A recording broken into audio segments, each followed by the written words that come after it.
These are some Dinar Guru updates, starting off with Frank 26. Question: I understand there is only so much you can share regarding taxes.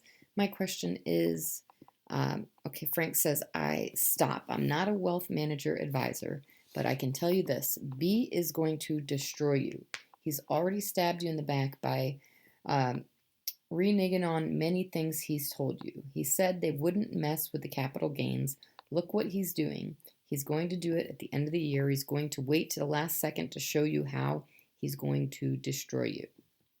Mark Z via PDK.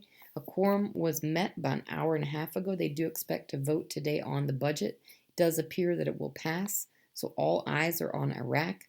If we hear good news, I will come back. I've heard rumors they may try to do a blackout if the vote went well, and then try to release it over Easter weekend, similar to what they did in Kuwait. When Kuwait passed it, they blacked it out for 10 days. Of course, that was before the widespread proliferation of internet, cell phones, etc. I don't think they'll be able to keep this under wraps as long as they did in Kuwait, but I'm told they're going to try. We don't know exactly how it's going to work. All we can do is watch.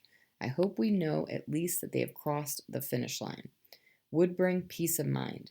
Feels like we have been here before, but I don't think we have ever been this close. Breitling question: the issue of the HCL, or the oil and gas law. Do you see this issue needing to be resolved before the value of the dinar increases?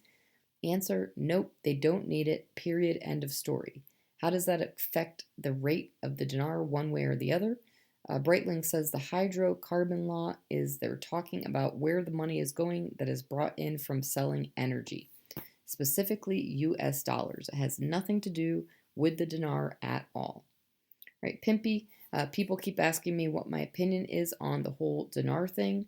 Will they take 4 years? Pimpy says, no, I don't think so. That's just my opinion, though. There's plenty of reasons to watch the currency go up in value. Now, there is another thing going on altogether. I'm trying to get permission to talk about this. We think we know what the true reason is why it has not changed yet. We're just trying to get confirmation and permission to talk about it. All right, Bruce via Wiser Now. We're in a very good place, I believe. Everything is syncing up. Syncing up so we can all go together as the shotguns start for us. Remember that second lawsuit that was filed in the World Court and received a decision back on the 19th of March? And the decision was to have Tier 4B, we, the internet group. The decision called for the notifications go out no later than the 31st of March. Even though this is going down to the wire, if everything is still on track, we are all good. It's all good. I think we're in a really good place right now. Hopefully, there are no more delays. Foot forward, the rate has to be above $3.50, in my opinion, and they won't out it publicly into a budget unless the RV has actually already happened. That is not financial or investment advice, but I've been very consistent on the rate of the dinar for over 4 years now. There must be a really good reason beyond any stubbornness anyone could say I have. Militiaman article quote: Zane Cash launches a service to invite friends to register the permanent wallet, unquote.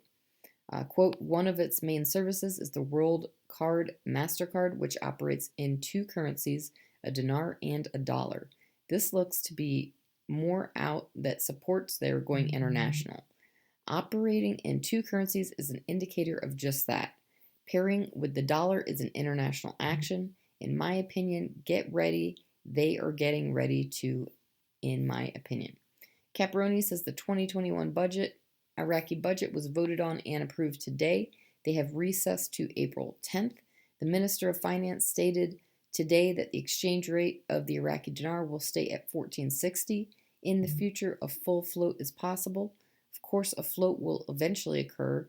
That is how monetary policy really works. There is no random acts. As Iraq's economy grows and more investment comes into the country, it'll create inflationary pressure. Flotation is the answer to counter that pressure. All right, Mark Z via PDK. Question: anything new on the rate we will get for the dong? Answer: I've been told that the street rate will be about 47 cents and be allowed to float up, while the contract rate we should get will be in the low $2.25 range or so. All right, Pimpy says, we know that some countries are holding on to large amounts of IQD. That I can validate. I can tell you that for reals, 70 to 72% of the money is accounted for and not sitting in the hands of speculators, not sitting in the hand of the corrupt people. People were like, if you go to reinstate, they've printed way too much money. There's no way they can afford that. Well, you're assuming that all the money is in the hands of speculators out in public. I'm saying it's not. It's in the hands most of the banks.